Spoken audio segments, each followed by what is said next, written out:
24th July Reliance কি হবে বোঝার জন্য আমরা 22শে জুলাইয়ের থেকে শুরু করছি। এটা 22শে জুলাইয়ের ডেইলি টাইম ফ্রেমের ক্যান্ডেল। গতকাল কি হয়েছে একবার দেখা যাক। গতকাল বলা হয়েছিল এখানে একটা চূড়ান্ত রেজিস্ট্যান্স কাজ করছে এই জায়গাটাতে। এখানেও রেজিস্ট্যান্সটা যে নেই তা নয়, সব মিলিয়ে রিলায়েন্স এই জায়গাটা আসার একবার খুব প্রবল চেষ্টা করছে এই জায়গাটাতে এসে।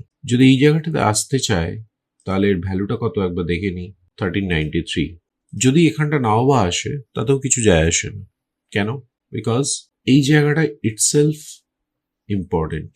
এই জায়গাটাতে ওই জায়গাটা চলে এসছে, ও আরেকটু নেমে উপরে গেলে দেখতে ভাল লাগে। দেখা যাক গতকাল কি করেছে। আমরা যদি রিপ্লে বাটনটা উড়িয়ে দিই দেখতে পাবো গতকালও কি করেছে। ঠিক এখান থেকে একটা রিজেকশন নিয়েছে উপরের দিকে।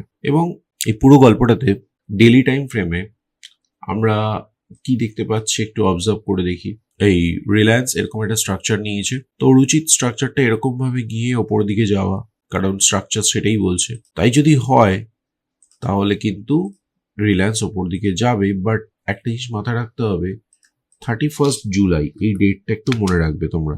31 জুলাই কি বলতো? 31 জুলাই হচ্ছে রিলায়েন্সের এক্সপায়ারি। তো রিলায়েন্সের এক্সপায়ারি যদি 31 জুলাই হয় তাহলে রিলায়েন্স কিন্তু এই 31 জুলাই অবধি একটু ঢং করবে যে কোন দিকে যাবে। সেই জন্য এই ডেটটা একটু মাথায় রাখতে বলছি।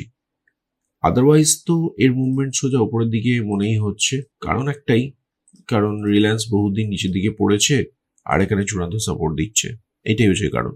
আর যদি আমরা লোয়ার টাইম ফ্রেমে গিয়ে দেখি কিছু বোঝা যাচ্ছে কিনা, দেখি কিছু বোঝা যাচ্ছে কিনা। লোয়ার টাইম ফ্রেম মানে 4 আওয়ার টাইম ফ্রেমে এরকম একটা ট্রেন্ড লাইন তৈরি হতে আমরা দেখছি। তার মানে ট্রেন্ড লাইনটা ও আজকে বাধা দিতে পারে, ট্রেন্ড লাইনটা একটা রেজিস্ট্যান্স হিসেবে উপরের লেভেলে কাজ করতে পারে। তো তাই যদি হয় তাহলে ট্রেন্ড লাইনে ধাক্কা খেয়ে নিচের দিকে যেতে পারে। 1 আওয়ার টাইম ফ্রেমে গিয়ে দেখি কিছু দেখা যাচ্ছে কিনা। কোনো ডিফারেন্স দেখতে পাচ্ছি না। শুধু একটা ডিফারেন্স চোখে পড়ছে, যে সেটা হচ্ছে আরএসআই কিন্তু বলছে মার্কেট ওঠার দিকে চলে যাচ্ছে আস্তে আস্তে। সো এটা একটা ট্রেন্ড হতে পারে এবং ডেলিভারিতে রিলায়েন্স এখানে খুব সুন্দর একটা এন্ট্রি আমি নিতে পারি। কারণ 1400 কত লেভেলে আছে? 25 লেভেলে আছে।